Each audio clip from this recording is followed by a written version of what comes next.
한 주간 국내 자동차 소식을 알려주는 남자 오토 트렌드입니다. 안녕하세요, 오토 트렌드입니다. 오늘은 한 주를 시작하는 월요일이 시작이 되고 있죠. 매주 월요일은요, 바로 국내 자동차 소식과 관련된 이야기들을 이렇게 전해드리고 있습니다. 오늘은요, 총 4가지의 소식이고요. 그럼 바로 시작을 해보도록 하겠습니다. 일단 첫 번째 소식, 바로 한국의 자율주행 도입 수준이 세계 7위라고 합니다. 하지만 세계 7위라지만 대다수 부품이 수입산이라는 점은 알고 계셨나요? 네, 사실 지금 세계 7위라고 평가하는데 불구하고 대다수 부품은 수입에 의해 의존한 지적인데요. 자율주행 시대를 대비해 스타트업을 비롯해 부품사가 성장할 수 있도록 재정적, 정책적 지원이 필요하다고 합니다. 그래서 경영 컨설팅 업체 글렌데일 홀딩스가요, 한국 수출입은행에 제출한 국내 자율주행 자동차 경쟁력 분석 및 산업 진흥을 위한 지원 방안 보고서에 따르면요, 부품별 주요 업체의 한국 기업이 극소수인 것으로 나타났습니다. 그래서 또한 이제 복수의 글로벌 시장조사 기관 보고서에 언급된 국가별 주요 업체를 분석, 한국은 주요국 대비 분야별 경쟁력이 열세인 사항에서 주요 부품이 대부분 수입되는 실정이라고 강조를 했습니다. 그래서 여러 한국 업체들도 있으나 상대적으로 뒤처진 기술력을 인해 세계 시장 인지도가 낮다는 의미로 해석이 된다고 합니다. 이 핵심 부품인 라이다, 레이더, 카메라 중 카메라만 국내 업체가 이름을 올려 경쟁력 강화에 시급했고요. 특히 라이다는 79개, 레이더는 53개가 있었는데 한국 업체는 단 한 곳도 없다고 합니다. 라이더는 독일이 31개, 미국이 27개 업체가 대부분이었고요. 또 레이더도 독일이 23개, 미국 7개, 일본 6개로 경쟁력 높은 국가로 나타났습니다. 현대차 그룹이 투자한 세계 1위 업체, 라이더 업체, 밸류나인 또 미국 업체고요.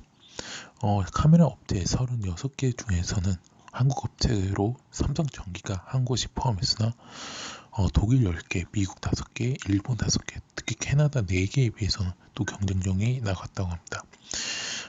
반도체 분야 32개 업체에서 삼성전자만, 액추에이터 분야 59개 업체에는요, 현대캐피코만 이름을 올렸습니다.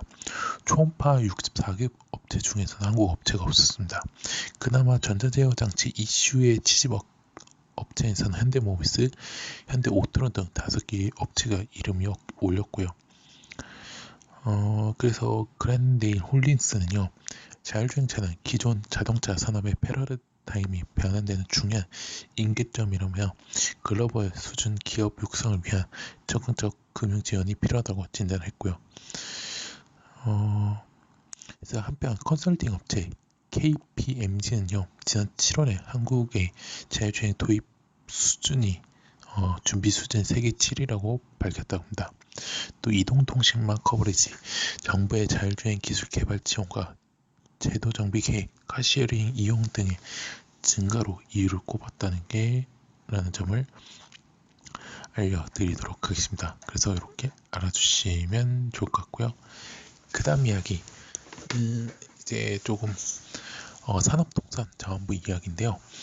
산업통상자원부가 제4차 산업융합 규제 특례 심의위원회를 열어가지고요, 각 기업이 신청한 전기차 사용 후 배터리 사용 활용 사업 3건을 포함해 10건의 안건을 심의 의결을 했다고 합니다. 실증 특례는 9건, 임시허가는 1건인데요. 실증 특례라는 건 새로운 제품이나 서비스에 대해 일정 조건에서 기존 규제를 면제해주고 안정성 등을 시험 검증하는 제도인데요. 우선 현대글로벌스, LG화학, KST 모빌리티가 신청한 전기택시 배터리 렌탈 사업은 실증 특례 승인을 받았다고 합니다. 현대글로비스가 보유한 배터리를 전기택시 회사인 KST 모빌리티가 렌탈해주고 2년이나 3년 뒤에 나오는 나오고 또 사용 후 배터리를 LG화학의 전기차 급속 충전용 에너지 저장 장치로 제작을 한다고 합니다. 그래서 전기 택시는 일반 택시보다 주행거리가 길어서 2년에서 3년 내 배터리 교체가 필요하다고 합니다. 그래서 이 사업을 통해 택시에서는 전기차 보조금을 받는 것은 물론이고요. 배터리 가격을 제한값에 택시를 싸게 살 수 있어 보다 전기차 택시를 운영할 수 있게 된다고 합니다. 그리고 그렇고요. 또 현대차는요, 자체 보유한 배터리를 사용 후 배터리를 활용해 태양광 발전 설비와 연계한 ESS 컨테이너 사업에 나선다고 합니다. ESS 컨테이너는요, 태양광 발전 후 생산된 전력을 저장하기 위한 장치로 사용 후 배터리를 재가공한 뒤 결합해 더 큰 용량의 ESS로 활용을 한다고 합니다. 굿바이크는요, 지자체가 보유한 배터리를 사용 후 배터리를 사들여 작은 용량으로 분해해 캠핑용 파워뱅크로 활용하는 사업을 실범 실시를 한다고 합니다. 그래서 전기차는 보조금을 지원받기 때문에 폐차 시 대기 환경 보전법에 따라 사용 후 배터리를 지자체에 반납하게 돼 있다고 합니다. 근데 반납한 배터리는 재사용 가치나 성능 안정성 기준이 마련되지 않아 쌓여있는 사항인데요. 그래서 산업부 관계자는요, 사용 후 배터리도 70-80% 정도 효율을 가지고 있다고 말했고요. 그래서 환경부와 국가기술표준은요, 사용 후 배터리 가치나 성능, 안정성 기준 등을 마련할 계획이라고, 신청 기업들은 2년의 실증 기간 수집한 배터리를 정부와 공유할 계획이라고 합니다. 그리고 또 현대로템이 기존 전기 트램에 의해 수소 저장용 용기, 그 다음에 연료전지에 배터리 등을 탑재한 수소 전기 트램을 시험 제작해 트램 노선에 따라 시험 주행하는 사업을 신청받았다고 합니다. 창원 산업진흥원은요, 수소 트램을 포함해 수소차, 수소버스, 수소 건설기계, 수소 이륜차, 수소 드론 등 다양한 수소 모빌리티가 충전할 수 있는 통합형 수소 충전소 구축을 나선다고 합니다. 현재는 고압가스 안전관리법 시행 규칙상 수소 충전소는 수소 자동차에만 충전할 수 있게 됐는데요. 한국전력공사는 진행형 디지털 발전소 플랫폼을 대한 사업을 시행을 한다고 합니다. 그래서 이게도 QR코드 인식을 기반으로 하는 스마트 로봇 주차 서비스, 그 다음에 산업단지 부근에 로봇을 투입해 가스 노출 여부와 치안 감시 활동을 수행하는 실외 자율주행 순찰 로봇, 또 기존보다 멸균 성능이 우수한 소독대 방식의 병용 의료 폐기물 멸균 분쇄기기 등 사업도 실증 특례 승인을 받았다고 합니다. 그래서 이렇게 알아주시면 좋을 것 같고요. 그 다음 이야기 바로 현대차입니다. 현대차가 친환경 해치백 아이오닉의 생산을 종료하고요, 순수 전기 브랜드로 전환에 돌입을 했다고 합니다.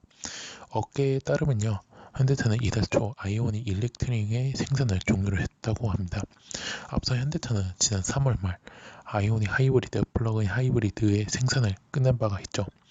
현재 하이브리드는 신형 아반떼 하이브리드에게 자리를 했고, 플러그인 하이브리드는 수요 부족으로 자취를 감추게 됐습니다. 근데 아이오닉은 여러분 알다시피 2016년 전기 현대차가 친환경 전용 라인업으로 선보인 브랜드죠. 하이브리드 시작해 전기차 플러그인 하이브리드 3종으로 출시했는데요. 그러나 국내 수요가 적은 해치백 스타일을 갖춘 플랫폼을 정의한 크로스오버카인 기아차 니로보다 뒤처졌는데요. 그래서 이 현대차가 이 단종한 아이오닉 영역을 넓혀 브랜드할 예정이라고 합니다. 그래서 여러분 알죠? 첫 제품이 내년 초에 바로 준준형 CUV 아이오닉 5가 첫 번째죠. 그래서 그렇고 또 아이오닉 6, 아이오닉 7을 선보일 계획이라는 점을 알려드리도록 하겠습니다. 그래서 이 아이오닉 브랜드는 그대로 놔둡니다. 그 대신에 이제 하이브리드와 플러그 하이브리드는 그냥 단종을 시키는 점이라는 점을 알려드리도록 하겠습니다. 자, 마지막 이야기 바로 해군입니다. 갑자기 군이 왜 나오냐? 바로 군이 무인 자율주행 차량 도입을 추진을 한다고 합니다. 향후에 인력 부족을 대비해 정보기술을 활용한 역내 교통 편의성 제고 방향으로 자율주행 차량을 채택, 운용 가능성 검증에 들어간다고 합니다. 그래서 군에 따르면요, 해군 전력지원체계 사업단이요, 무인 자율주행 차량 해운기지 적용 가능성 검증 사업을 발주를 했다고 합니다. 그래서 민간 IT를 국방 분야에 시범 도입해 적용 가능성 평가하는 실험 사업의 일환이 되어 군이 자율주행 관련 용역을 자체적으로 낸 것은 이번이 처음이라고 합니다. 현재 해군기지에서는 운영 중인 콜택시 셔틀버스와 협력 운영 또는 대체 운영할 수 있는 확인하는 게 목적이라고 합니다. 해군야 5인승 전기차 한 대와 15인승 이상의 셔틀버스로 레벨 4 자율주행 적용 가능성 검증을 요구를 했다고요. 전기차는 충전용량 60kWh 이상, 최고 출력 100kW 이상, 완충시 246km 이상을 충족해야 한다고 하고요. 또 셔틀버스는 디젤 연료 배기량 2299cc 이상, 최고 출력 150마력 이상의 사양을 갖춰야 한다고 합니다. 업체는요, 두 차량에 라이다, 카메라, 레이더 등을 장착해 자율주행 차량으로 개조하고 역내 3차원 고정밀 지도로 제작을 해야 한다고 합니다. 또 자율주행 차량 모니터를 위한 관제센터와 자율주행 차량 정류소 구축, 그 다음에 운영을 위한 소프트웨어 및 스마트폰 애플리케이션도 개발을 해야 한다고 합니다. 현재는 차량당 1명에서 2명의 운전병 또는 운전부사관과 승차 책임자가 지정되어 있죠.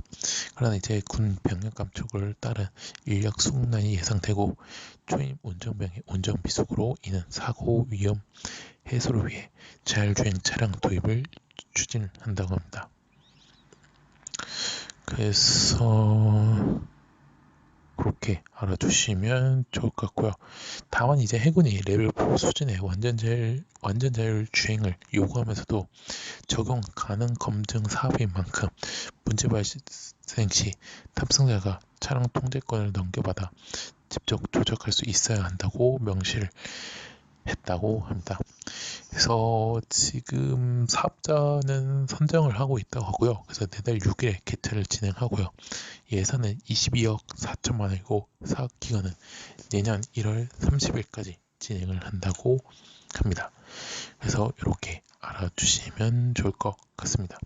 자, 이로써 오토트렌드가 준비한 한 주간의 국내 자동차 소식은 여기서 마치도록 하겠습니다. 오토트렌드는요, 현재 네이버와 티스토리, 팟빵과 파티, 유튜브 현재 활동하고 있습니다.